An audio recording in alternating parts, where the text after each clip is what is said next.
mainly just working with I say young kids because that's the majority of it, but with coaching and training, and I enjoy that a lot, passing on the knowledge, and it's cool to see these young kids, obviously they know who I am and they've looked up to me, and it's cool to see them giving it their all and going for it. So I enjoy it a lot. It's been a nice transition, and helps me from going stir crazy as well. From 5 to pretty much 18, that's why I said mainly, amateur kids, where they've been on 50s or 450s. So, and then also, just the average guy who just wants to do better. Sometimes we just have like little group clinics and that, which is more, not really very in depth, but it's more just sort of helping with the basics and things like that. I laugh sometimes because when their dad tells them to do something, they don't do it, and then I say, hey, you need to do that, and they go and do it immediately, and the dads are like, I've been telling them to do that for years. Or you get the questions like, hey, do you know Jeremy McGrath? And then you get the parents where they ask more the things like what are the do's and don'ts, what advice, how did you do it, what would you do differently, things like that. So like I said, I try to pass that knowledge on because there really isn't such a thing, there is no college of being a racer. There's so for a lot of people there's a lot of unknowns, and the way they find things out is from people that have been there and done that. So I try to pass on that knowledge and hope that people avoid mistakes that people like myself made, and in turn I think you'll have some more longevity in the sport, how to keep sponsors happy, how to present yourself. I try to pass that on because it's a lot more than just being able to twist the throttle, to being a champion or maybe one day being a legend.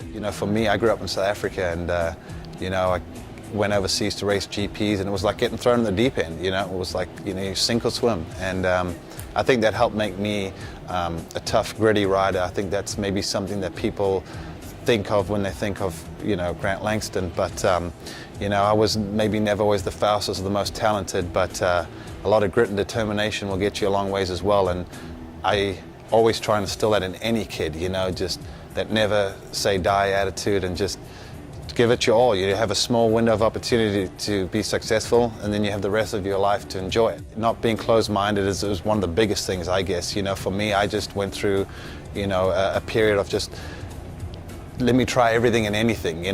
Even if you don't like it, at least you know what works and what doesn't. And nowadays there are a lot of opportunities to have to go testing and to get the bikes better, and it all snowballs. When the bikes feels more comfortable for you, you're more confident.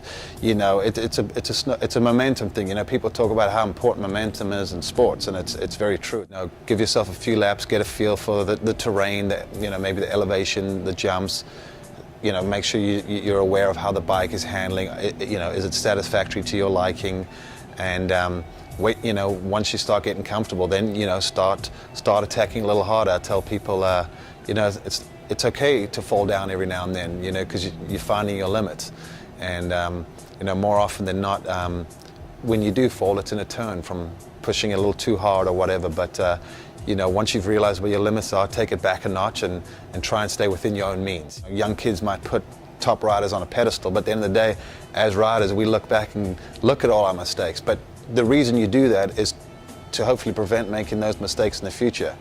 And there will be some mistakes that you make over and over again. That's just racing, that's life. But and then looking forward to the next race, same thing. Trying to do whatever you can to gain as much knowledge about the next event. Maybe it's the climate, maybe it's the altitude. So then it comes to physical preparation, mental preparation, as well as the motorcycle preparation. Anyone on a pro circuit team, and it's probably pretty obvious, but obviously someone like Mitch Payton, he sees something, raw talent to begin with, but it doesn't mean that you're going to turn out to be a champion. Usually 1 out of the 4 members of the team are going to be the guy that really sort of takes off. But I think a lot of the guys that you see doing well, they still have a tight relationship with their family. Don't let your ego get in the way. If you do let your ego get in the way, it will hold you back. So don't be afraid to take some advice through our shop. LangstonMotorsports.com, or you could just email us at grant8langston.com, and sorry, Grant8 Langston at AOL.com. I'm building a website for it, so which would be LangstonRacingAcademy.com, and people will hopefully be able to go on, find out the information, see when there's going to be camps in schools, and find out about group rates or individual. For some guys it's learning Supercross, for some guys it's just motocross, whatever. So we're still in the growing stages of it, but hopefully we'll have that up and running in the near future.